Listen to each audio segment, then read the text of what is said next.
You are now listening to the Life of Produk Podcast. What up, man? It's the boy Produk, and now locked into the Life of Produk Podcast. What's going on in the world, man? This is episode 98. Shouts out to Sapphire Monet. Sapphire came through for episode 97, man. I am so grateful. I am so grateful. She came through. She did not. First of all, Sapphire is already like a superstar in her own light.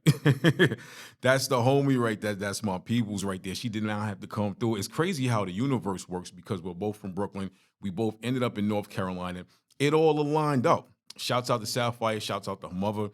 Shouts out to Ali, her producer / co-writer / manager. He called into the show.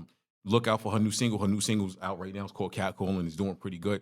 I'm on like a high right now because not only shouts out to Sapphire, shouts out to Tiny.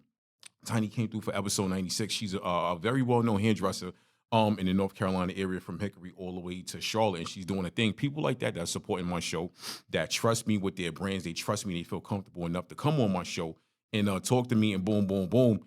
I appreciate you guys more than you know. Shouts out to the homie H. Jones. H. Jones just hit me up. He was on the show before. He called into the show when he was at the old office. He hit me up the other day. He said, I'm going to be in town on this day. Let's set something up. If we can make that happen, brother, I promise you, this is going to be an interview for the books. I promise you it's going to be an interview for the books, brother. If we can make this happen, I got you, my guy. Shouts out to the new YouTube subscribers. The new page is Life of Produk Podcast. You know what I'm saying? It's youtube.com/LifeofProduk Podcast. Shouts out to the people that's still listening on the streaming. Yo, shouts out to my cousin Diaz, man. We've been talking through JP. He's in great spirits, man. My cousin is locked up right now. He's been locked up for a minute. I love you, cousin. I love you, family. To see you in good spirits every time we talk, to see you holding your head, that's a level. That's a level of strength that a lot of people don't have. That's a lot of strength that a lot of people will never achieve in life. I'm proud of you, very proud of you, man. When you come home is lit, my guy. The support that myself and we're all gonna give you, we got you. You know what I'm saying? Episode 98, man. Some things been going on in the world. We're gonna talk about sports today. Y'all know me, man. I love sports. I love contact sports. I love contact sports. Y'all know me, man. I love MMA. I love boxing. I've been watching a lot of Muay Thai lately, man. Muay Thai is lit. It's been lit for years, man. Y'all be sleeping on Muay Thai, man. There was a fighter. What was his name? There was a monk over in Thailand, and he left the monastery to go professional with fighting. I think his name was Ji Long, X-I Long, Ji Long.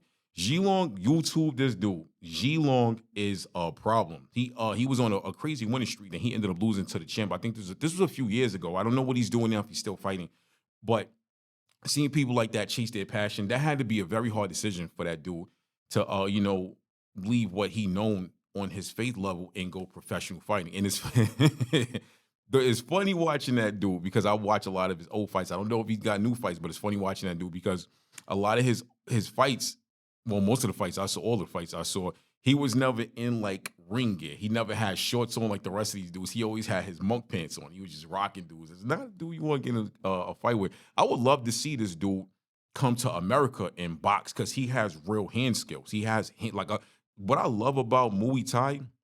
These dudes got hands, man. They got hands. Wasn't Wiz Khalifa? Isn't Wiz Khalifa like a Muay Thai trainer? And dude is like 6 foot something. I think he did say he doesn't really aspire to train professionally. I mean, to fight professionally, which I actually respect that. It would take a pretty big bag, I'm sure, for him to get in the ring. You know what I'm saying? But I'm pretty sure if Wiz Khalifa went from being like really slim to bulky, cut up, and he's been training professionally for years, I'm pretty sure he's not the dude you want to just run down on. Muay Thai is like, man, I didn't want to touch this, but I wanted to touch the subject. We need to talk about the Spence and Crawford fight. We need to, come to the congregation, bang, bang. I am a fan of both of these dudes, right? I'm a fan of both of these. I love Crawford. I love Spence. I am a fan of both, and I've been watching their fights for years, right? To see these guys both go undefeated this long is amazing. It's hard. It's hard. It's one of them things where it's a hard craft, but these guys make it look so easy. So when you have boxers, they might have a fighter with a record. He might have whatever in 5, whatever in 6. Y'all might be I've heard people say, "Oh, he got 6 losses." Dog. So what you think he could just go hit somebody and walk out there? It don't work like that. It's a hard sport. You cannot play boxing. You cannot play boxing. You could play hockey. You could play baseball. You could play basketball. You can play football. Fam, you cannot play boxing. You cannot do that. And for some reason, a lot of people, we'll talk about that too, a lot of people think you can play boxing. So for these dudes that have gone so long being undefeated and make it look easy, you know what I'm saying? It kind of like, threw a lot of people off thinking this was going to go X, Y, Z. Like I said, I am a fan of both, but I am a realist. Look, I'm not trying to be a conspiracy theorist, right? And I don't mean no disrespect to Crawford, because Bud ain't no joke. But it looked like something was off with Spence when he was walking to the ring. It looked like something was off. I don't know if it was emotional. I don't know if it was physical.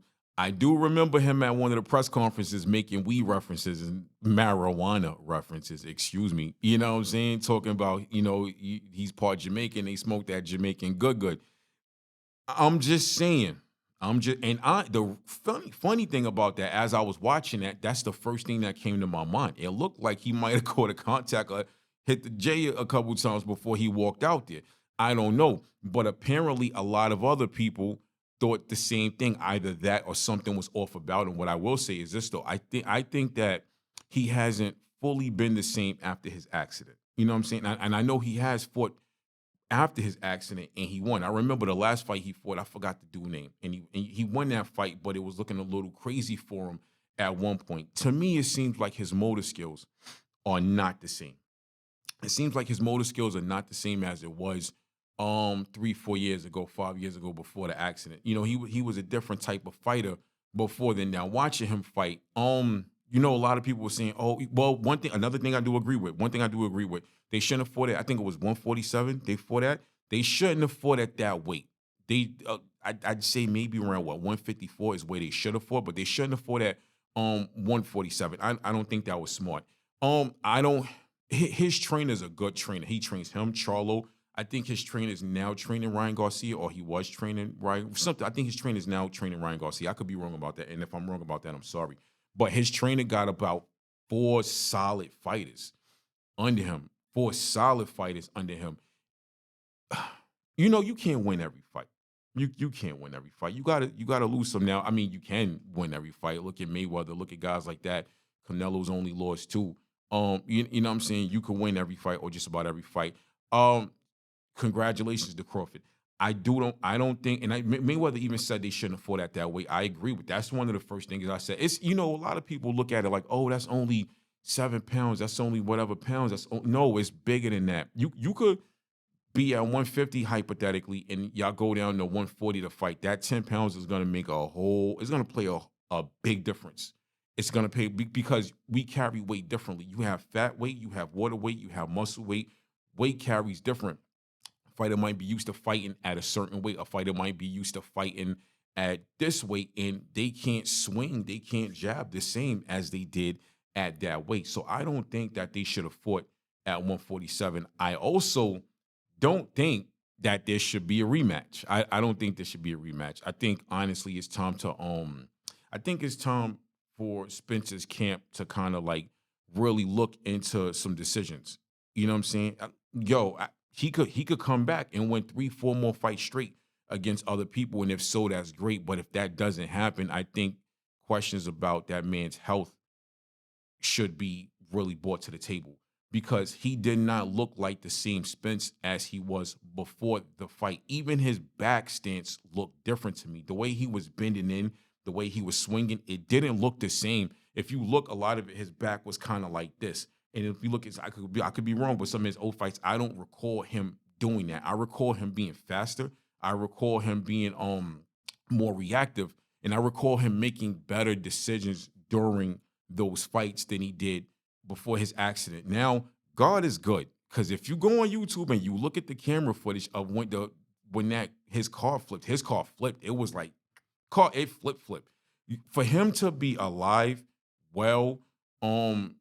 to be on point and be able to still be an athlete at the level he is at, that is an amazing thing. I do see a difference in his eye. I think his eye is a little. I'm not sure if he had to get eye surgery after that, but that shows you that there was the higher power stepped into that, and there was a plan for that man's life. That man has a lot of people who loves him. He has children. He has a career. I think he's made history with his boxing career. Diaz, the boy product, Life of Produk Podcast. We will be right back We're episode 98. We got some things to talk about. We back. We'll be back. Yeah, what up, man? It's the boy Product. We're now back with the Life of Product Podcast. This is episode 98, man. Shouts out to the YouTube subscribers. Shouts out to the people that are listening on Apple Podcasts, Spotify, iHeartRadio. Shouts out to Anchor FM, which is now Spotify for podcasters. I love y'all. Thank you for the distribution, Dale. Thank you for the countries that are tuning into this show actively, man. I never thought we was gonna get here with this. I was hoping, but I was like, well, maybe it'll do okay. But nah, y'all rocking with the kid, man. Y'all really tuned in. If you need sponsorships, advertisements, if you need interviews, I really want you to tap in with me. It is lifeofproduk@gmail.com. Spell it P-R-O-D-U-K. Some of y'all was hitting me and it was bouncing back because you was spelling it the right way. We don't do things the right way. We do things the real way over here. You know what I'm saying?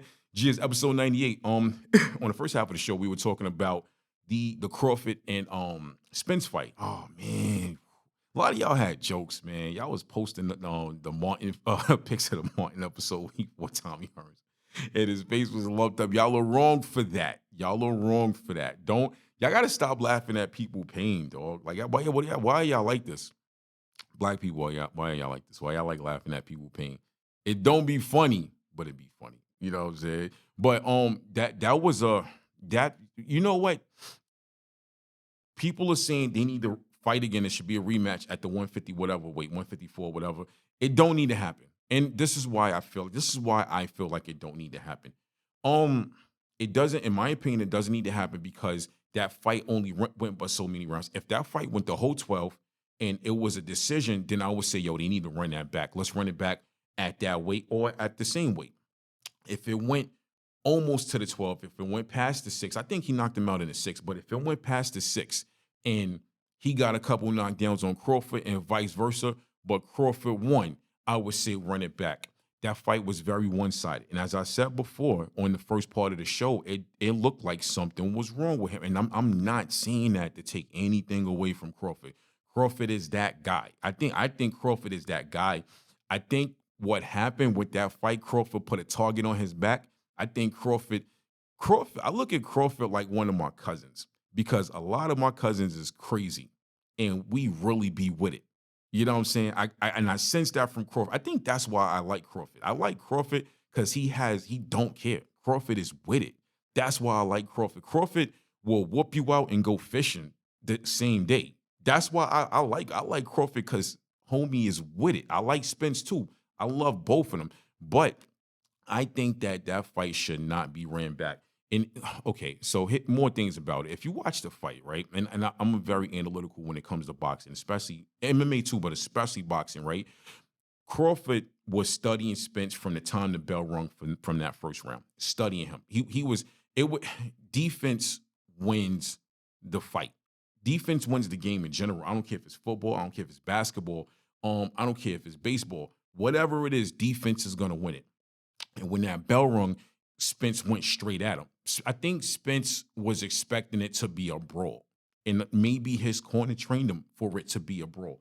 And he has a great corner. His trainer is amazing. I forgot dude's name, but I know he just won an award recently for trainer of, I think was it trainer of the year, something like that. I don't know if it was for this year or for last year, but he did win an award. Well deserved. That man deserves it. Not only is he a great trainer, he cares about his fighters. Spence came out swinging. He didn't come out swinging properly. I think one of the things that I think messed Spence up is he came out swinging a lot. And Crawford played the long game. Crawford was studying him. Crawford was utilizing his defense. Crawford was like this most of that beginning part of that first round. I don't think he threw that many punches, right? Spence was hitting right here. Those punches was not gaining points. Those punches was not landing. And what makes me think something was wrong with him, a lot of those punches looked light. They didn't look like they had a lot of power in it. Now, if you know anything about boxing or fighting in general, you know you could block all day, but you're gonna build pain up right here. You ever got into a fight with somebody and you swinging and he's blocking, and you just your main goal is to break through that block. You know what I'm saying? I ain't gonna teach y'all too much. You can do that. But it didn't seem like he was swinging with a lot of power. He was just hitting those hands. You ain't doing nothing. Now, eventually, Spence hands might have started hurting. Eventually, that takes energy. That takes energy. Now you gassing yourself out doing that same punch, which is not getting you nowhere. Crawford, being Crawford, he came out and he studied him that first round. Crawford probably picked up on him that, okay, he's not 100%. Crawford also probably picked up on him. He's utilizing his jab and he's hitting my hands, but he's not getting in anywhere else. He wasn't getting in the body. Now, mind you, Spence did catch a few punches. He caught Crawford with a few punches, but Crawford ate those punches. He ate them. He ate those punches. That first knockdown came in, the second round? I think beginning or middle of the second round is when Crawford laid him out with that two-piece. That two-piece was serious. That two-piece, I give Spence a lot of credit for getting up and still going back at him after that two-piece. That two-piece shook him up, though. So, the thing is, too, if you get knocked down in a fight, especially if it's early on or whatever, and you still got some energy left in you, you need to put that energy to the forefront, and you need to show people, you need to let the other fighter know, okay, I'm back up and I'm good. Because if there's any sense of hesitation, if there's any sense of hurt, if there's any sense of fear from the other fighter, now he's going to go at you. He's going to go at you, and he's going to try to finish it right then and there. Crawford played the long game. Crawford was still cool. It was that yo, man. Y'all ain't going to fight, dog. I think he went with a right and a left. And when that second punch connected, oh, man. You kind of saw it coming, though. You like, if you know boxing, you kind of saw it coming. You kind of felt it was coming. Errol Spence's corner after round 2 should have gave him the pep talk to change the trajectory of how he carried himself for the rest of that fight, because he did not carry himself accordingly for the rest of that fight. He didn't. The same plan that he had carried from the beginning of round 1, he did again in round 2 after he got up. No, when your fighter, if your fighter gets knocked down in second round, your fighter gets knocked down and he survives that second round, you pull him back in the corner and you say, we go on plan B. You need 3 plans when you fight in a boxing ring. You need your plan A, you need your plan B, and you need your plan C. One should be a course of offense. One should be a course of defense, and the other one should be switching it up. Whether you got to go from southpaw to northpaw. If you got to go from northpaw to southpaw, you need 3 plans when you are in a boxing ring, and you should train like that. Now, I'm not saying he didn't train like that, but he did the same thing. Another reason Errol Spence was messing up from that fight, I believe Errol Spence is a little taller than Crawford. When you fight a guy shorter than you, on average, that guy shorter than you is very strong, all right? I'm not that tall. I'm like 5'9"-ish, 5'10". I got a lot of power in me, all right? Now, I've had to fight dudes 6 feet before, right? And the main thing you want to do is let them come in there thinking because they taller than you, they're going to rock you. A lot of guys that are taller than you, they try to keep you on the outside, or they try to control it with the length of their arms. Nope, you want to get in there. You want to get in there. So also, the worst thing for you to do when you were taller than somebody, fighting somebody, is scooting down to their level. How do you think Ryan Garcia lost to Tank Davis? Tank Davis was reading that from the beginning. It wasn't easy for Tank because Ryan Garcia is Ryan Garcia. He went into that fight undefeated. We watched Ryan Garcia knock dudes out, rock dudes, body shots, face shots, everything. Ryan Garcia, I believe, is like 5'10", 5'11". Tank is like 5'4", 5'5". If I'm wrong, I'm sorry. But there's, a good amount of a gap in height between Tank and Ryan Garcia. Ryan Garcia was giving Tank a problem that first round partially or whatever. He with some of those punches, even though some of them was rabbit punches, nobody talk about that. Some of those head punches kind of looked a little on the lines of illegal, right? Okay, whatever. Tank knew what he was going to do. And the thing is, too, Tank beat him with experience and he beat him with age. One is 24, one is 28. Now, that might seem very close, but a 24-year-old versus a 28-year-old, that 28-year-old, especially when that 28-year-old is around these OGs that have been boxing and training for years, he know a little something. So that 4 years between them might be almost 40 years of experience being packed into his brain while he's training. You don't ever get in a ring with a dude taller than you, a dude shorter than you, and scoot down to his level. You are asking for a knockout. You are asking for it. And it was weird because Errol Spence was doing that a lot during the fight. Not only was he doing that a lot during the fight, when he was blocking, he tried to do a lot of evading with his head. Keep your hands up, brother. You fighting a dude that's a power puncher. that's got a reputation for knocking dudes out, that told you he was going to knock you out, and you evaded. It seemed like he was doing more head movement and evading than blocking. Had he been doing more blocking, he could have had more opening and hit him with some body shots or counter punches. And that is one of the main reasons Errol Spence lost that fight. It was kind of one of the things when it went so far, it was like, okay, brother, I don't know if that was my fight. I would have put him in the corner. I would have been like, what do we train for? You know what I'm saying? But shouts out both of those brothers, man. It was a great fight. They made history. I'm glad that fight happened. These guys got heart. Cheers, the Boy Product, Life of Produk Podcast. We will be right back with the third part of the show. Gia, what up, man? It's the Boy Product. We're now back with the Life of Produk Podcast, episode 98. We talking that sports talk today, baby. We talking that sports talk today. I love boxing, man. I love boxing. I love MMA too, but boxing is really, really my first love. Contact sports in general, man. I took judo when I was a kid. I boxed a little when I was younger. I got back into boxing 2 years ago. I got back into it, and I love it, man. I love it. It's for me. I am not trying to go professional. I would get in a ring for a big bag, and I told y'all who I would get in a ring against. If you go back and listen to some of my older shows, you got to go back and listen to it. That Crawford fight and that Spence fight was man, it needed to happen. I wish it went differently, but what I like about Spence, he handled everything gracefully. You could see the disappointment in himself. You could see it in his face, whatever. But this is just how the universe works. Sometimes we all have to take a loss. You might go 50-0 and you still taking losses some kind of way. I know a lot of y'all saw the Nate Diaz versus Jake Paul fight. All right, listen, I commend Jake Paul for getting these fighters these big bags. I commend it. I don't know if these numbers are true, but people throw numbers out there. I heard Nate made like $10 million off that fight. I could be wrong. If I am wrong, this is what I read. I also read something which I kind of don't believe. I read that was more money than he made collectively in his career with the UFC. I don't believe that, but if that is true, that's wild. That's wild, because UFC tickets be like, I seen tickets go 1,000 and up for UFC events. So if this man has been taking bloody beatings all these years and that one fight made him that much money, that's crazy to me.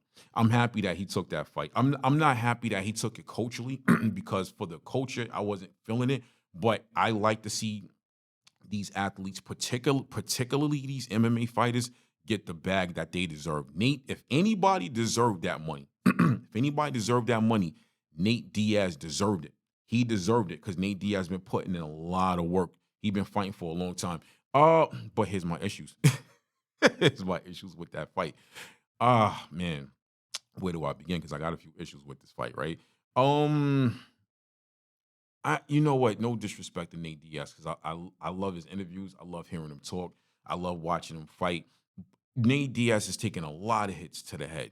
And myself and other people have always questioned, well, not always questioned, but questioned for a while, is his motor skills intact? Just from him talking, from him fighting and things like that.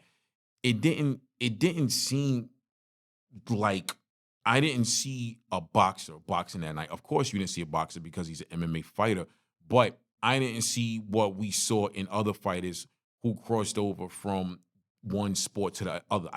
Conor McGregor fought Mayweather, MMA fighter, going to a boxing, even though he boxed early on in his career. I saw conditioning. I saw seriousness.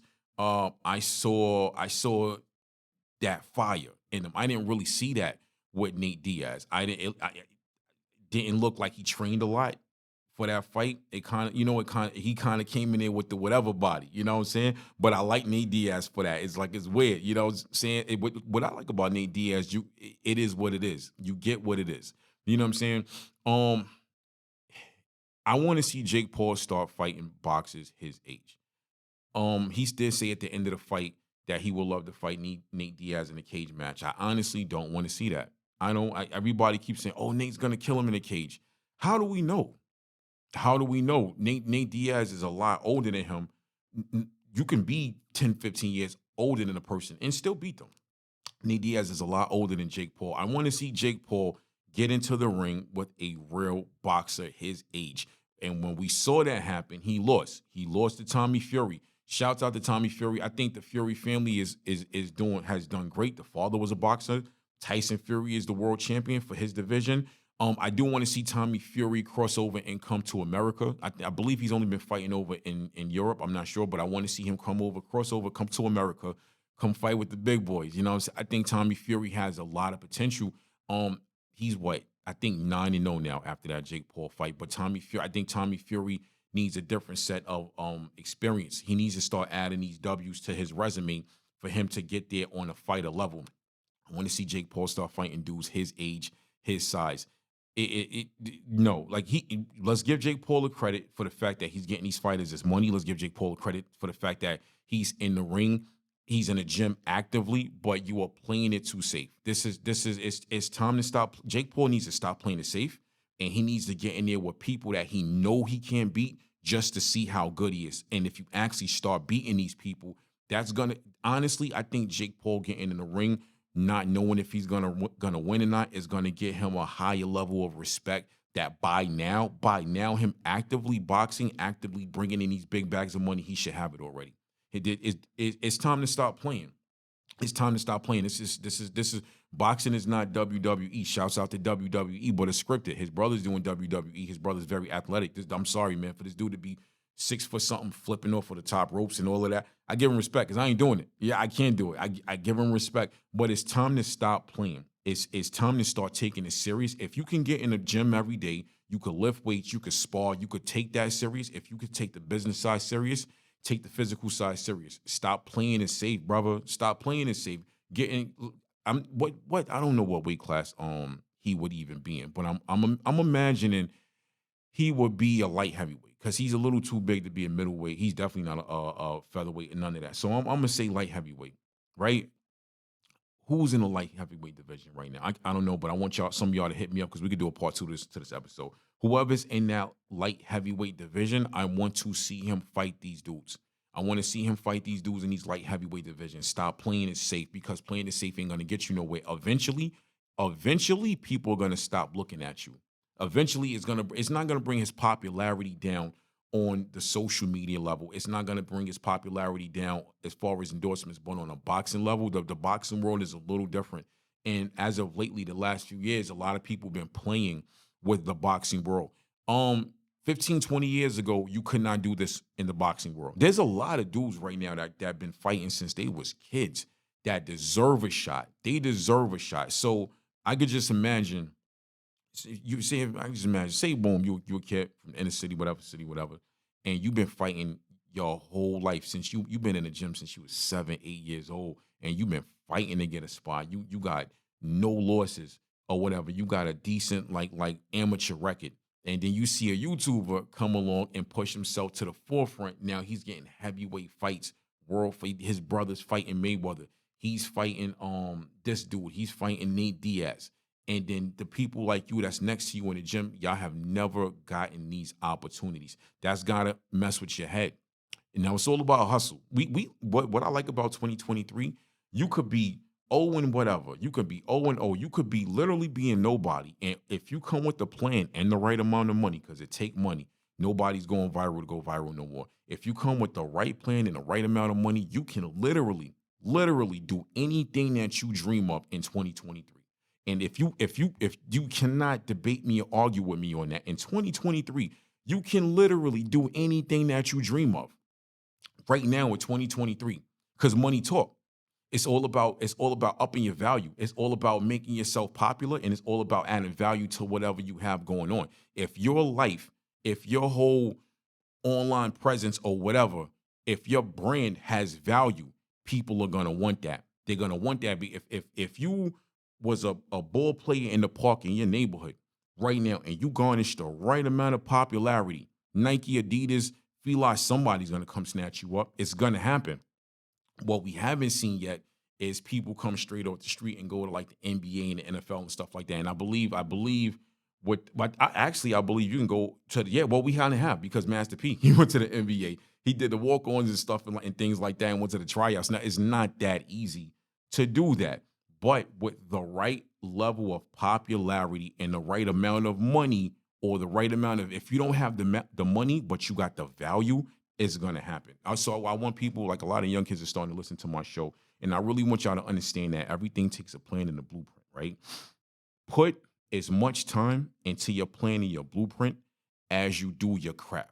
Whether you rapping, whether you singing, producing, writing, whether you just you trying to pursue sports, but you might be in college right now, and you in your 4th year of college, you ain't get drafted. None of that is all good because you still got the skill to play.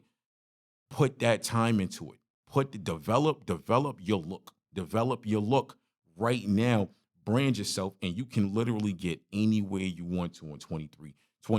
G is the boy product, Life of Produk Podcast. This is episode 98. I am 2 episodes away from the 100th episode. I still don't know what I'm going to do yet. I got a list of ideas, but I ain't there yet. But if you guys got any suggestions, hit me up, lifeofproduk@gmail.com. I'm out, baby. Gia. You are now listening to the Life of Produk Podcast.